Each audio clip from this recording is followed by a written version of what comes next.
Hello, Bruce. It can't be.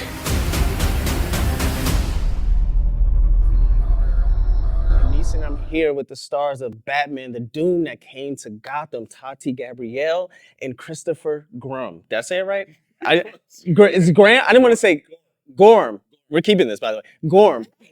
Gorham? Yep. Awesome. Look, first of all, the movie is an incredible experience. Being a longtime Batman fan, I didn't know what I was getting into.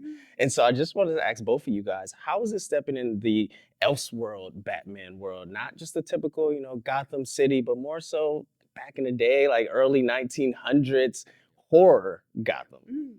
It's fun, right? Yeah, it was super cool. Like, I mean, and I'm very into like everything like Lovecraft-esque. So Yeah. like I thought it was an awesome like twist on Batman.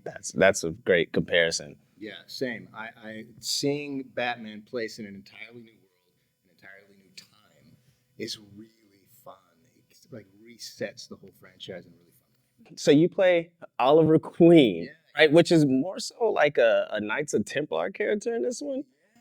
Yeah, and we really got to play with the time period with him and really have a lot of fun. Like, this is a very wealthy guy in a certain period of time who loves his wine. Mhm. He loves Yes. terrible. They're great.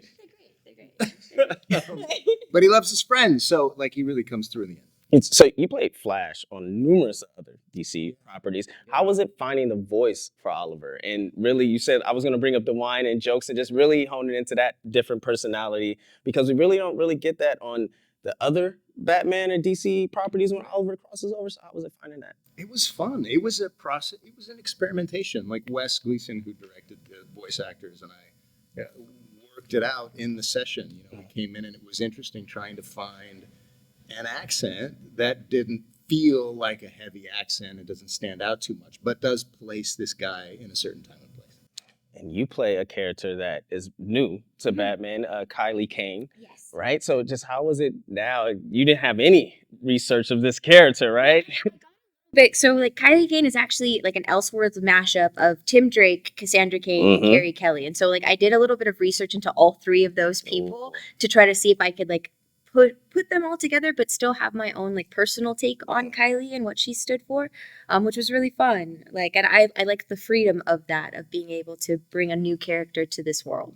And you named all those people that I was actually going to bring up, because these sidekicks, but also really, you said Batwoman in there, right? So just how was it now being that the impact, like this is what pushed Batman forward into I don't want to tell, if you haven't seen the movie, I don't want to tell the movie, but your character is really what pushes it forward off the reactions of everything that happens, right? So just explain that. Were you a Batman fan before that and then being able to take that into this project? Yeah, I was a Batman fan. I think that this project definitely made me even more of a Batman fan because I got through digging. I feel like I got more invested in Batman, and really just saw him as like the people's hero, the sort of anti-hero, the everyman that finds his way through any situation through life.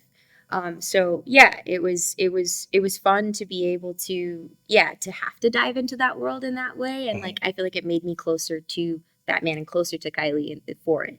Yeah. And for both of you guys, I wanted to ask, so this is a great mashup horror, right? DC's mashup horror. What other horror films would you like to see Batman go into? What other properties? Oh, that's good. Batman would like tear up one of the Scream movies, right? That would be wild. That would be wild. So is Batman Ghostface in Scream? Is that what we're what we're doing? No, like I literally just pictured like Batman like coming up, like you see Ghostface and then you see Batman coming behind him. It's like, wait, what are we doing? Like, That'd be really great. That'd be really great. Do you have one, or are you? The first thing that came to my mind is like Freddy Krueger. Like it's like, what would Batman do in like in the dream world? Like it's like, would he like then develop powers in the dream world? Would how far would his like weapons go? Like could he like pull anything out of a hat basically? Like yeah. That's actually really interesting, being that this movie, it's kind of this different world that he dives into, right? So again, without telling the movie or anything. Well, it certainly changes him. It does. I think it gives a whole nother look and perspective to the Batman character as well. Just we're used to seeing him with Robin and with Batgirl and all these different elements, but we really see him get beat up a lot in this, and that's really what's great about it to me as a big Batman fan.